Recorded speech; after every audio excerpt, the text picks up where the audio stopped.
dilakukan dipimpin oleh terdakwa di lembaga pemasyarakatan Cipinang dan Sukabumi?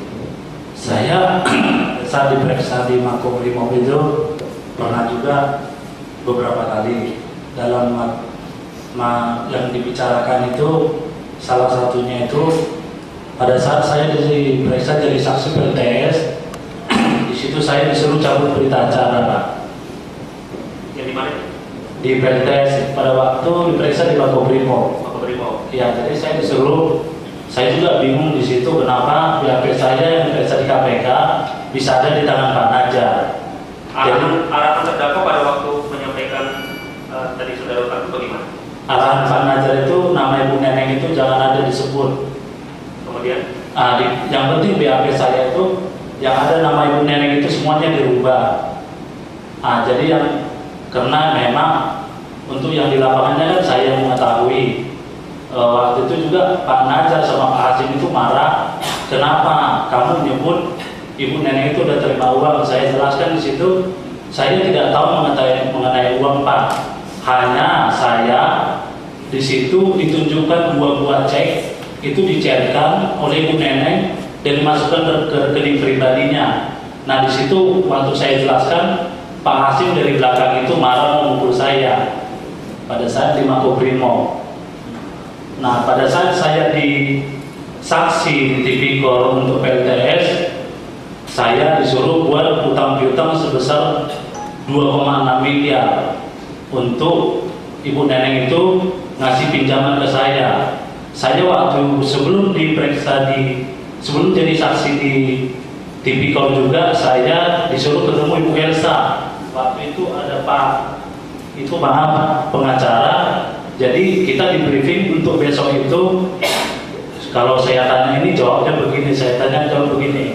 Waktu di Makobrimob, nah waktu di Cipinang, saya paling ikut misalnya proyek.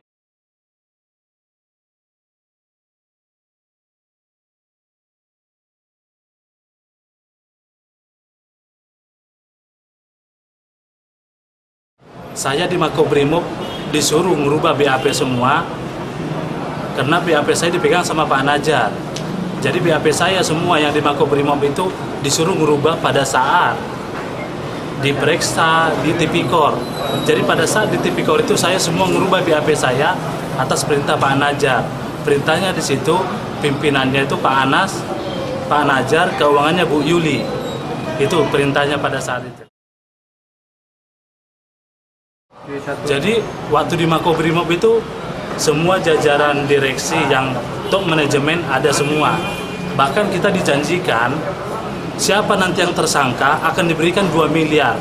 Itu makanya teman-teman, setelah saya tersangka di Udayana, mereka anggap saya udah terima 2 miliar yang dari Pak Najar. Karena ada perjanjian di waktu itu di Cipinang. Seperti itu.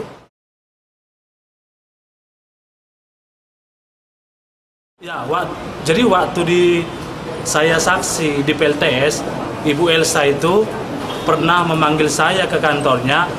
Pada saat besok saya jadi saksi, pertanyaannya itu seperti ini, jawabannya seperti ini. Waktu itu di kantornya Bu Elsa. Ya, misalnya besok itu 2011 lah. Nah, karena waktu itu saya lari juga, disuruh lari ke Medan, itu perintahnya Pak Nasir sama Pak Hasim, biar hilang dulu gitu.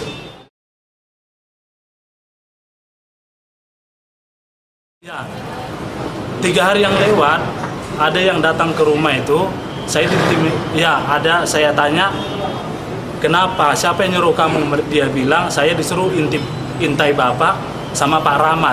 Ini saya ada rekamannya semua. Nanti pada saat ini akan saya serahkan semua. Saya nggak tahu apa. Tapi itu kenapa terjadi pada saat saya mau jadi saksi di Tipikor ini. Nah itu ada yang datang itu bawa mobil. Pak Rama itu siapa? Pak Rama itu salah satu stafnya Pak Najar. Semua ada rekamannya. Yang datang itu namanya? Yang datang itu namanya ada Pak Dadang atau Pak Dadang sama Pak Parno. Mereka bilang diperintah sama Rama. Ini hanya Bapak aja yang intimidasi Bapak aja. Kurang tahu karena info dari security, ada security yang bilang Rama itu sedang mencari semua rumah-rumah karyawan yang jadi saksi di Tipikor.